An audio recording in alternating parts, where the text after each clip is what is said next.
नमस्कार काका. नमस्कार काका वर्गणीचे 500 रुपये काढा चला.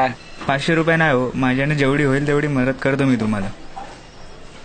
काय काका 500 रुपये काढा, सोसायटीच्या इज्जतीचा सवाल आहे. दादा दादा आईने तुम्हाला मूर्ती घ्यायला बोलवलाय. हे बाबल्या, काकांकडून 500 रुपयापेक्षा 1 रुपया कमी घेऊ नकोस. मी आलोच. चल.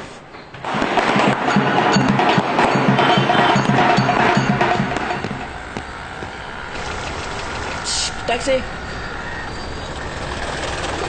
ऑटो में चलोगे भैया? हाँ बैठो.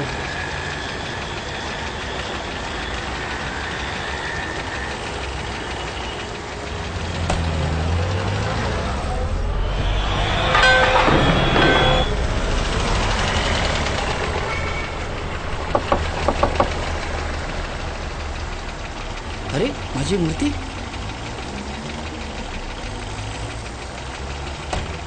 हे घे, हे घे.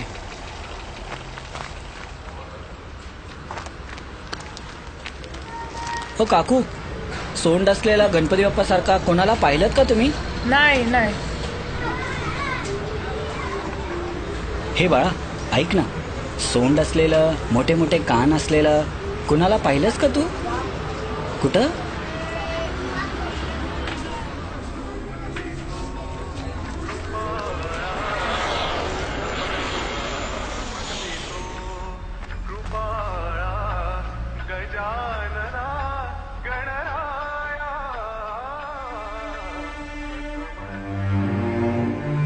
आज देव स्वतः तुम्हाला पर्यावरण अनुकूल पद्धतीने उत्सव साजरा करण्यासाठी विनंती करत आहे. ए क्या है?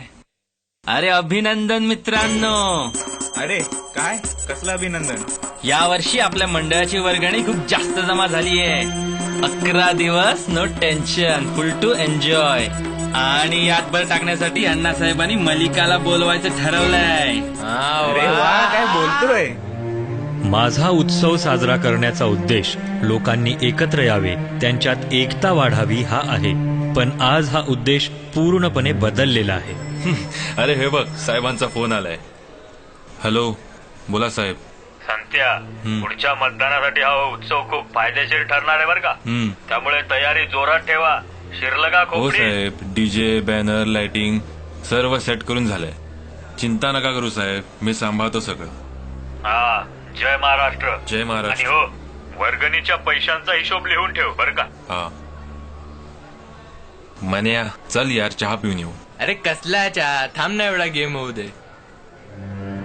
राजकारणी लोक या उत्सवाच्या माध्यमातून आपली राजकीय पोळी भाजत आहेत, हे तुमच्या कधी लक्षात येणार? बाबा बाबा आपण यावर्षी इको फ्रेंडली मूर्ती घेऊया. त्याच्याने काय होणार?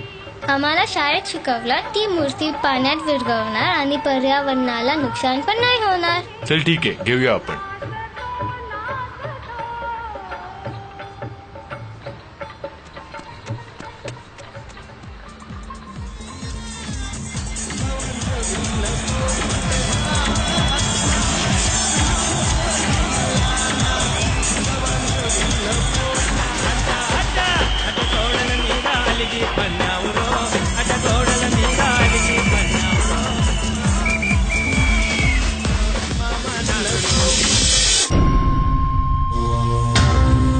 हा गाण्यांचा दंतनाट आणि त्याच्यासमोर तुमचा विक्षिप्त नाच, यानेच काय तुम्ही तुमची भक्ती दाखवू इच्छिता?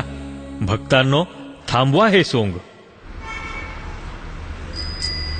अण्णाने मस्त केला ना मल्लिकाला बोलून. आता मज्जा येणार आहे. हा मग.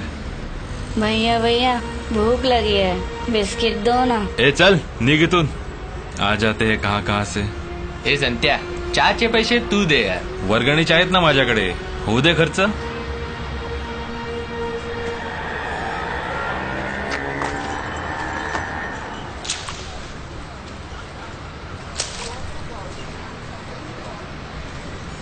भैया एक कटिंग दे ना. एक नाही, 2 कटिंग. अरे तुम्ही? घाबरू नकोस, मी देव नाही, मी पण एक गणेश भक्तच आहे. फक्त हा गणेशोत्सव आदर्श पद्धतीने साजरा व्हावा हाच माझा उद्देश आहे. म्हणून तुझ्या प्लॅस्टर ऑफ पॅरिसच्या मूर्तीच्या ऐवजी ही घे, इको फ्रेंडली मूर्ती.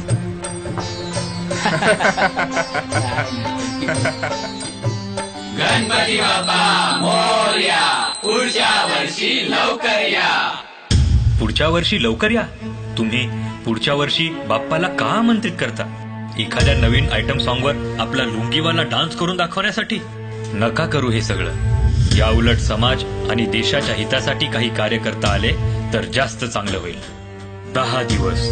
10 दिवस ज्या बाप्पांच्या चरणी माथा टेकवायला तुम्ही तासनतास रांगेत उभं राहता आणि विसर्जनानंतर त्याच बाप्पांच्या मूर्तीची दुरावस्था करताना क्षणभर सुद्धा विचार करत नाहीत आणि प्रदूषण करून पर्यावरणाला देखील मोठ्या प्रमाणात हानी पोहोचवता. हे सर्व नाही पावलं जात, पण हे सत्य आहे. आणि हे सत्य बदलण्यासाठी तुमचा लाडका गणराया स्वतः सर्व गणेश भक्तांना माझा उत्सव आदर्श माध्यमातून साजरा करण्यासाठी आवाहन करत आहे. मूर्तीच्या आकारापेक्षा भक्तीची उंची वाढवा. इको फ्रेंडली मूर्तीचा वापर करा. कृत्रिम विसर्जन आणि मूर्तीचा पुनर्वापर करा.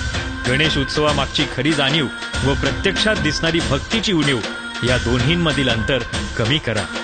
आणि हो, गल्लोगल्ली माझी प्रतिष्ठापना करून प्रदूषण वाढवण्यापेक्षा माझे तुमच्या हृदयातील स्थान वाढलेले पाहून मला फार आनंद होईल.